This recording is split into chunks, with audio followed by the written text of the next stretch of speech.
ನವರಾತ್ರಿ ದ್ವಿತೀಯ ದಿನ ಬ್ರಹ್ಮಚಾರಿಣಿ ದೇವಿ ಕತೆ. ದ್ವಿತೀಯ ದಿನದಲ್ಲಿ ಬ್ರಹ್ಮಚಾರಿಣಿ ದೇವಿಯನ್ನು ಆರಾಧಿಸುತ್ತಾರೆ.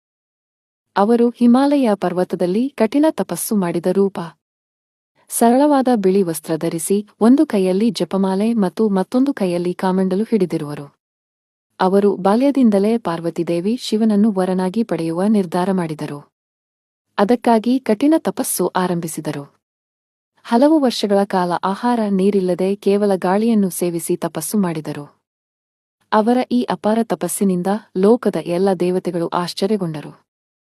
ಅವರ ತಪಸ್ಸು, ಶ್ರದ್ಧೆ, ಧೈರ್ಯ ಮತ್ತು ಭಕ್ತಿಯಿಂದ ಸಂತುಷ್ಟನಾದ ಶಿವನು ಅಂತಿಮವಾಗಿ ಪಾರ್ವತಿಯನ್ನು ವರಿಸಿದರು.